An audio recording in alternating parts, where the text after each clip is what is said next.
हर्षवर्धन जी, अब जिस तरीके से विपक्ष एकजुट होकर संयुक्त तौर पर गृह मंत्री को लेकर हमलावर है, अभी हम सुन रहे थे संसद परिसर में लगातार इस्तीफा दो, ये जो नारेबाजी है वहां पर हो रही थी, ये जो विपक्ष का रुख है अब वो आपको जायज लग रहा है क्या? नहीं, देखिए, राजनीतिक तौर पर ठीक है, ये सारे टूल्स होते हैं और ये इस्तेमाल किए ही जाते हैं, लेकिन आज का दिन इसका नहीं था। आज का दिन छात्रों के साथ संवेदनशीलता दिखाने का था। लाठीचार्ज हो, किसी तरह का पुलिस अतिरेक हो, अत्याचार हो, जो उसको लेकर धरने पर, प्रदर्शन पर बैठे थे, जो जंतर मंतर पर थे, वो उसको स्वीकार करके वापस गए हैं। वो ये मान के गए हैं कि सरकार ये काम करेगी, अगर वो नहीं करती है तो फिर से आपके पास विकल्प है। आज का दिन ये नहीं है, और मैं इसीलिए बार बार कह रहा हूं, छात्रों को जरा सोचिए ना। हम आप जरा, अरविंद जी पुराने आदमी हैं तो उसी तरह के आंदोलन की भाषा आज भी कर रहे हैं, लेकिन जरा सोचिए जनजी, यही मुश्किल तो सरकार की भी थी ना कि वो पुराने तरह से इस आंदोलन को समझे।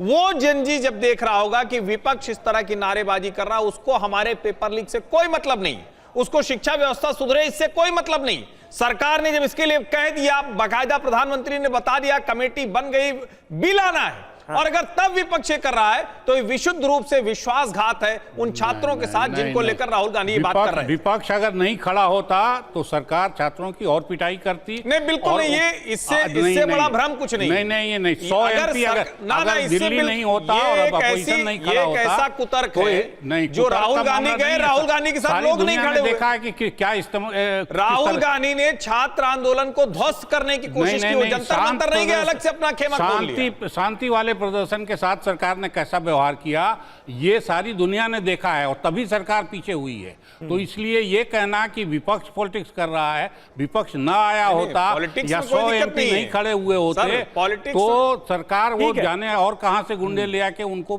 किसी जमुना में बहा चुकी होती। ठीक है, आप कह रहे हैं आंदोलन के साथ साथ ऑपोजिशन का दबाव भी है, जिसकी वजह से सरकार ने ये खत्म कर रहे हैं कि जमुना में बहा चुकी होती। इस तरह की भाषा इतने वरिष्ठ पत्रकार हैं, कैसी बात कर रहे हैं?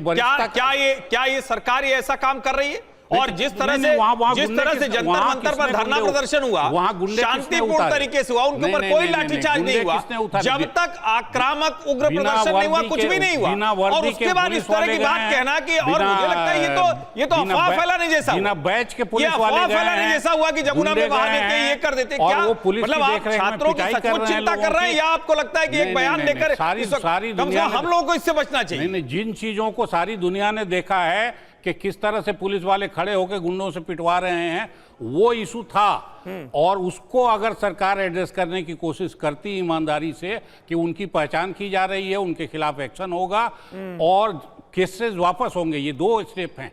अगर सरकार ईमानदार हो तो इन 2 कदमों पे आगे बढ़े, फिर ये बवाल करने का नैतिक अधिकार अपोजिशन को नहीं होगा। आज अपोजिशन अगर इस अधूरे मांग को उठा के फिर उसको एक और बड़े गोल में बदलना चाहता है तो अपोजिशन की पॉलिटिक्स अपनी जगह, देश के साथ विश्वासघात कर रहा है, छात्रों के साथ विश्वासघात कर रहा है। सदन में कानून आना चाहिए, उसके लिए चर्चा होनी चाहिए। ये बहुत ही खराब प्रेसिडेंस, बहुत खराब उदाहरण विपक्ष के नेता प्रस्तुत कर रहे हैं। मैं फिर कह रहा हूं, ये कतई ठीक नहीं है। जब छात्र जो आंदोलनकारी थे वो मान गए, जब सरकार सारी बातों को मान गई, तो विपक्ष फिर से आग लगाने की कोशिश कर रही, अफवाह फैलाने की कोशिश है। ये विश्वासघात है देश के साथ और छात्रों के साथ, जो विपक्ष जो काम कर रहा है राहुल गांधी। ठीक है, चलिए ये बहस प्रधान का क्यों लिया सरकार ने? अगर दोषी विपक्ष है तो सरकार ने धर्मेंद्र प्रधान का इस्तीफा क्यों लिया? दोषी तो धर्मेंद्र प्रधान नहीं, धर्मेंद्र प्रधान के वो मंत्री थे, उन्होंने त्यागपत्र दिया, दबाव में दिया, ठीक बात है, लेकिन उन्होंने कोई लीक थोड़ी नहीं कराया गए हैं, दोषी थोड़ी नहीं पाए।